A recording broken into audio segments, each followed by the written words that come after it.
So, that means our conclusion is there is only one such value of f of pi, which is exactly equal to 2 pi. Fine. Okay. So, now let us go to solving some more problems. First problem, find the value of C or values of C, we do not know how many, in MVT, in mean value theorem, for this function f of x equal to square root of x minus 1, when 1 is less than or equal to x less than or equal to 3. So, what does it mean? You have the function f of x is square root of x minus 1. On this closed interval it is continuous, and on the open interval 1 to 3 it is differentiable. So, you can use mean value theorem on this interval, that is f of 3 minus f of 1 divided by 3 minus 1 should be equal to f prime c for some c. So, that c we want to find, or if possible many c's which will give that value for this f, that is what we want. Okay. So, now f of 3 minus f of 1 is f prime c into 3 minus 1, that is what the conclusion of mean value theorem says. So, we find out what happens f of 3 minus f of 1, at 3 it takes the value root 2 and at 1 it takes the value 0. So, left side is root 2 and right side we have to find out f prime. So, f prime is 1 divided by 2 square root of x minus 1. It is evaluated at c, that is 2 into c minus 1 to the power minus 1, and 3 minus 1 is equal to 2.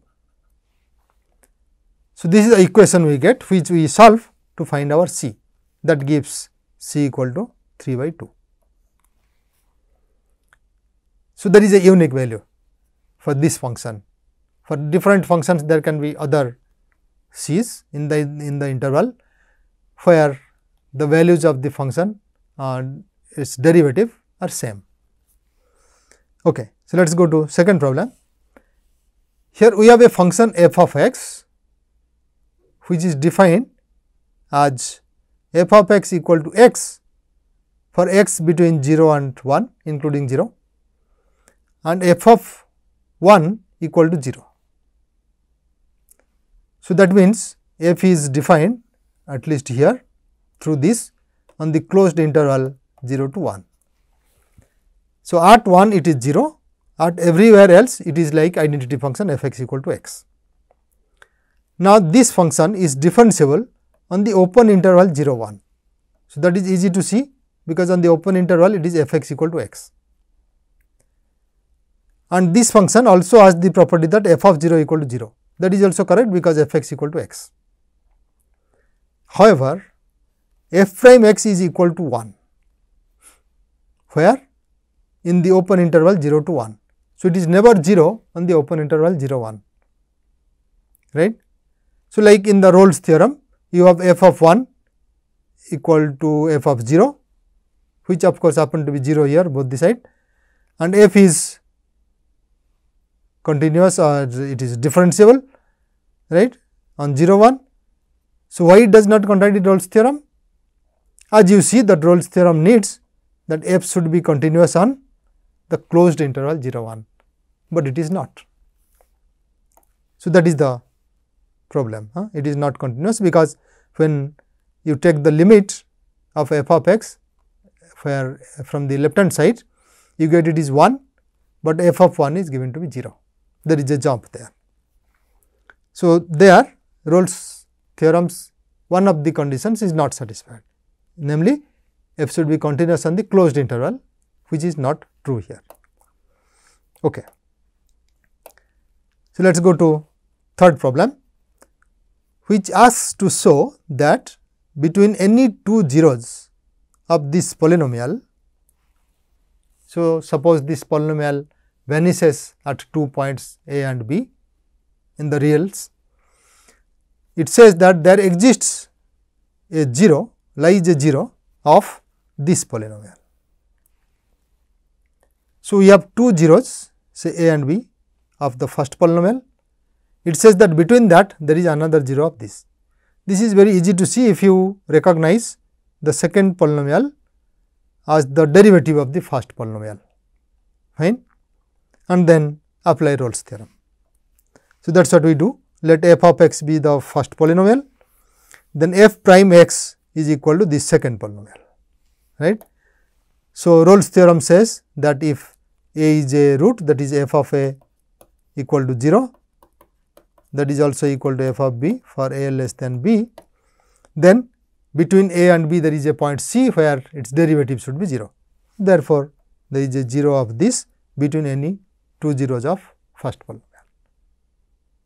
Okay. Fine. So, we come to the fourth problem. So, here it is a physical application. It asks for, suppose the acceleration of a moving particle is a, which is given as 9 by pi square cosine 3t by pi, right, and at any point t. So, its initial velocity is v0 equal to 0. Though it is acceleration velocity are given, we are not really concerned about them as vector quantities. We are taking their scalar parts, which are really numbers. So, they will be functions. So, its initial velocity is given as v0 equal to 0, and its initial displacement is s of 0 equal to 1. So, as you record that v will be equal to s dot and a is equal to again v dot, which is s double dot, that is derivative with respect to t. Second derivative of s will give us v. So, we are asked to find the position s t of the particular time t, that means find the function s of t if these things are given. Okay. So, a is dv by dt, which is given to be 9 pi square cosine 3t by pi. So, if you take u equal to 3 by pi sin 3t by pi, you can see that derivative of u with respect to t gives you that. Does it give? It is 3 by pi times cosine 3t by pi into 3t by pi with respect to t, that gives again 3 by pi. So, that makes up to 9 by pi square. Okay. So, it is the derivative of the function u, but u need not be equal to v. Our corollary to mean value theorem says that u can differ from v by a constant, right. So, we can write v equal to u plus c for some constant c. Now, we will use the condition that v0 equal to 0. So, that gives u0 plus c equal to 0, which gives u evaluated at 0 is already 0, therefore, c must be 0. So, that means we have got our v equal to 3 divided by pi sin 3t by pi. Once more we apply the same method. So, v is again ds by dt, and we see that if I take y, or that is s here, it is really s, which is write as y here. So, if I take that function as y, new function, which is minus cosine 3t by pi, then its derivative is equal to 3 by pi sin 3t by pi. That is clear, minus cosine 3t by pi. So, you differentiate, it gives sin 3t by pi times 3t by pi with respect to t, that gives 3 by pi. So, it is v. So, that means y prime equal to v, where y equal to this. Therefore, y can differ from s by a constant. So, s must be equal to y plus k for some constant k. Now, we apply the condition s at 0 equal to 1. So, that gives y, which is this one, minus cosine 3t by pi. Evaluate that at 0, that gives minus cosine 0, which is 1 minus 1 really. So, this is minus 1 and plus k should be equal to 1, s0 equal to 1. So, that gives k equal to 2. So, we get our s as minus 2 cosine 3t by pi. Fine. So, twice we have to apply the same method, starting from acceleration to the displacement. Okay. So, let us take the next problem. Here there is some function, assumed that there is a function which is defined on its domain to real numbers, such that f prime of x equal to square root of x minus x secant square x. We are given information on f prime, and also we are given f of 0 equal to 2. So, find the value of f of 2. It is similar to the earlier problem. Here derivative is given. So, that means you have to guess some function whose derivative will be square root of x minus secant square x. That should be our starting point. So, we start with this, because we know if you take root x, that will come from 3 by 2, right. So, if I take x to the power 3 by 2 and differentiate, we would get 3 by 2 x to the power 3 by 2 derivative will be 3 by 2 x to the power 3 by 2 minus 1, which is half. So, since I have only x to the power half, not this constant, so I multiply this constant here. So, I start with g x equal to 2 by 3 x to the power 3 by 2, and secant square x comes from tan x when you differentiate. So, we start g x equal to this. So, this is a guesswork to find out this g, whose derivative should be equal to that which is given. Now, we find that g prime x is equal to 2 by 3 times 3 by 2 into x to the power half minus secant square x, which is f prime x. So, g prime x matches with f x. Therefore, we conclude that g x and f x will differ by a constant.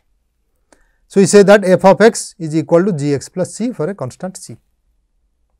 Then we use the condition f at 2, okay, and we have to find f at 2. We have to use the condition f of 0 equal to 2. So, now when you substitute 0, f of 0 equal to 2 gives g of 0 plus constant, and we evaluate g of 0, g we have guessed. So, at 0, first one is 0, second one is 0, g 0 equal to 0, right. So, left side gives c, right side 2, so c is equal to 2. Therefore, our f of x is equal to g x plus 2, which is this. So, once f x is obtained, we evaluated it at x equal to 2 to get our answer, because we are interested in finding the value of f of 2. So, when you substitute x equal to 2, it is 2 by 3, 2 to the power 3 by 2 minus tan 2 plus 2, and that is the answer. Okay. So, let us look at the next problem. Suppose a and b are two real numbers. We want to show that the absolute value of sin b minus sin a is less than or equal to absolute value of b minus a. So, it is not just sin of x is less than or equal to x, or absolute value of sin x is less than or equal to absolute value of x, but b is coming from the argument of that function sin. So, this is what we want to show. Okay. So, first thing is we notice that if a is equal to b, because they are any real numbers, they can be equal. If they are equal, then sin b equal to sin a, b is equal to on the other side. So, 0 less than or equal to 0, there is nothing to prove. So, assume that a is less than b, one of them is less than the other, say without loss of generality, assume that a is less than b. Okay. So, now consider the function f x equal to sin x on this closed interval a b. Why this closed interval? Because this one is f b minus f a and the other side is b minus a. So, we think we can apply mean value theorem. Okay. So, consider f x equal to sin x on the closed interval a b. Then it is continuous on closed interval a b and differentiable on the open interval a b. So, by mean value theorem, there exists one c inside the open interval a b in between a and b, such that f b minus f a is equal to f prime c into b minus a. But what is f prime c? F x equal to sin x. So, f prime at c is cosine c and its absolute value is bounded by 1. Therefore, sin b minus sin absolute value is less than or equal to mod cos c mod b minus a. Mod cos c is less than or equal to 1 for any c. Therefore, this is less than or equal to mod b minus a. So, the same thing also holds for cosine. As for sin, you can continue the same way, because its derivative will be sin, which will be again bounded by 1. Okay. So, let us consider the next problem. Here we are given with a quadratic, it is a polynomial of degree 2. So, p x square plus q x plus r. So, it is defined on everywhere, it is defined So, we are considering this function as a function with domain a b. So, here of course, we assume a is less than b, right, and it is given that this coefficient of x square is not 0, p is not 0. So, that the C in the mean value theorem is unique. So, what is the meaning of C in the mean value theorem? We know that if you apply the mean value theorem, if it is at all applicable, its conclusion will be f of b minus f of a by b minus a equal to f prime c for some c between a and b. So, that c, we are asked to say that we are asked to show that this c in between a and b is unique. There cannot be two different c's satisfying the same condition if it is a quadratic with p not equal to 0. Okay. So, suppose on the contrary that there are 2 points, we want to show only uniqueness. There exists a point because mean value theorem guarantees it. It satisfies because this is a continuous function on open interval a b, differentiable on open interval a b and continuous on closed interval a b. So, mean value theorem gives a c at least. So, suppose there are 2 points c and d, then f b minus f a equal to f prime c into b minus a and f b minus f a equal to f prime d into b minus a, right, both are satisfied. So, since we are assuming that b is greater than a and f b minus f a same on both the sides. So, by dividing this we say that f prime c equal to f prime at d, both the things are same evaluated at c. But what is f prime? F prime of course, you can find out from there, which will be 2 p x plus q, this is your f prime. So, this evaluated at c is equal to this evaluated at d, that is given. Now, you consider the function f prime itself. So, this has the condition now f prime c equal to f prime d and it is again differentiable, as you can see it is a linear function or rather linear polynomial 2 p x plus q. So, its derivative also exists inside the open interval a b. You need of course, inside open interval c d only. C and d can be in between a and b, not necessarily whole of a b. So, it is differentiable. Then you can apply Rolle's theorem to conclude that f double prime alpha must be equal to 0 for some alpha between c and d. So, if alpha is in between c and d, it is also between a and b. So, there is one alpha between a and b such that f double prime alpha equal to 0. But f double prime is equal to 2 p, right. It was 2 p x plus q. When you differentiate it again, it is a constant. So, that goes away and this x also goes, you get 2 p. F double prime x equal to 2 p. Since p is not equal to 0, 2 p is not equal to 0. So, f double prime x is never equal to 0 inside the interval a b. So, it contradicts our conclusion that f double prime alpha equal to 0, which we obtained by Rolle's theorem. So, that means there is something wrong. So, what is the wrong thing? Our extra assumption that between a and b there are 2 points, at least 2 points c and d, that is wrong. Therefore, c in the mean value theorem is unique. Okay. So, we consider next another problem where we have a function f of x given as 1 minus x to the power 2 by 3. Now, you see whether it is defined on the interval minus 1 to 1? Yes, it is. So, consider this function f, which is defined from minus 1 closed interval to r given by f x equal to 1 minus x to the power 2 by 3. Now, if you differentiate it, you would get 2 by 3 into x to the power minus 1 by 3 with negative sign, 1 becomes 0. So, this is correct. F prime x is equal to minus 2 by 3 x to the power minus 1 by 3, that is its derivative. Now, you see f at minus 1. So, if you substitute minus 1 here, so this gives minus 1 square, which is 1, 1 minus 1 is 0 and f of 1 is 1 minus 1, that is also 0. So, both f of minus 1 and f of 1 vanish. So, if you think of Rolle's theorem, or even mean values theorem, it should say that f prime x should be equal to 0 for some x in between minus 1 to 1.